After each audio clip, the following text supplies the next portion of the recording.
Sony Xperia XZ2 embraces curves, haptics and 4K HDR. Chris Davis. February 26, 2018. What if the definition of madness is doing the same thing over and over, and yet always expecting a different outcome? Then Sony may have finally got the memo at MWC 2018. Here, it's revealed its latest Android 8.0 Oreo smartphones, the Sony Xperia XZ2, and its potent little sibling, the Xperia XZ2 Compact. Two handsets that finally suggest the phone maker has seen the error of its ways.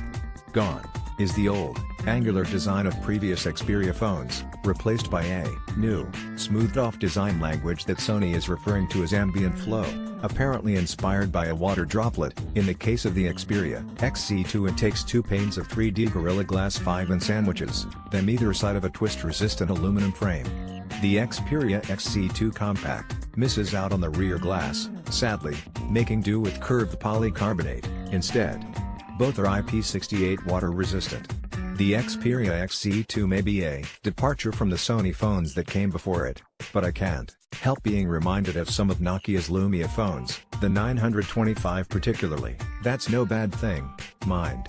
The combination of the softer edges and the dramatically reduced screen bezels leave the phone feeling leagues ahead of its Xperia XZ1 predecessor.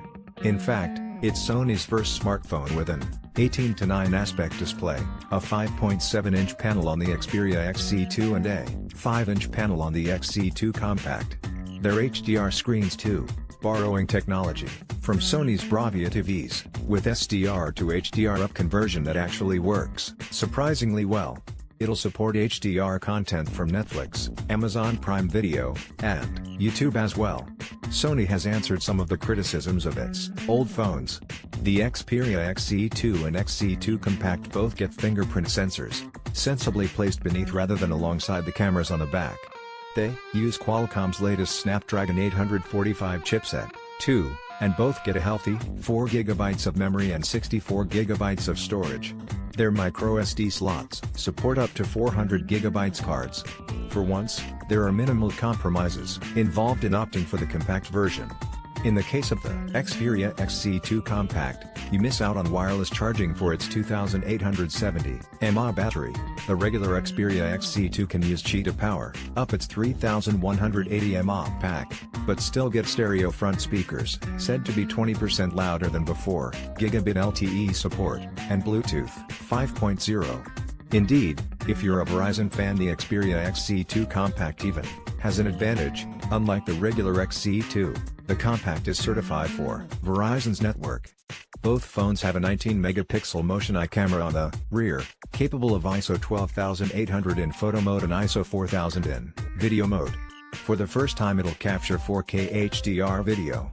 The Xperia XZ1 could do 4K but not high dynamic range, and there's a new 940 FPS Full HD Super Slow-Mo mode. The front camera is 5 megapixels and, also new for 2018, can now be used to create 3D scans, just like the rear camera. 3D render quality has been improved, with greater detail promised, and thanks to a deal with Facebook, it should be easier to share those scans too. The other big improvement you feel, rather than see. Sony calls it the Dynamic Vibration System, and it's basically the Xperia's version of Apple's Taptic Engine, a larger, beefed-up vibration motor. It offers a greater range of dynamic actuation, which effectively means Sony can offer more defined haptics, both when you tap on screen and by analyzing audio data, according to the music or game sound effects currently playing. It sounds gimmicky, but it actually feels unexpectedly impressive. I played a quick game of Angry Birds, the Xperia XZ2 throbbing and pulsing as I fired them into the stacks of blocks and sent them all tumbling. Because it's based on audio, developers needn't do anything specific in order to have the new dynamic vibration system work. However, Sony has an API which app makers will be able to use to better control the new motor, if they so wish. Sony tells me that, despite the physically larger size, the dynamic vibration system actually uses no more power than the old version. Unfortunately, it's too big for the Xperia XZ2 Compact, which makes do with regular vibrations. That's one frustration. The other is the absence of a 3.5mm headphone jack. Instead, Sony will be including a USB-C adapter in the box with both phones, and a set of headphones. Other accessories will include a wireless charging dock for the Xperia XZ2. Sony says the Xperia XZ2 and Xperia XZ2 Compact will go on sale in late spring. Pricing will be announced closer to release. As with previous Xperia devices, they won't be sold through carriers. Sony tells me that's a conscious decision, since buyers are increasingly familiar with the Xperia brand at retailers like Best Buy and Amazon. Whether that helps or hinders sales remains to be seen, but at least for 2018 there are no glaring examples of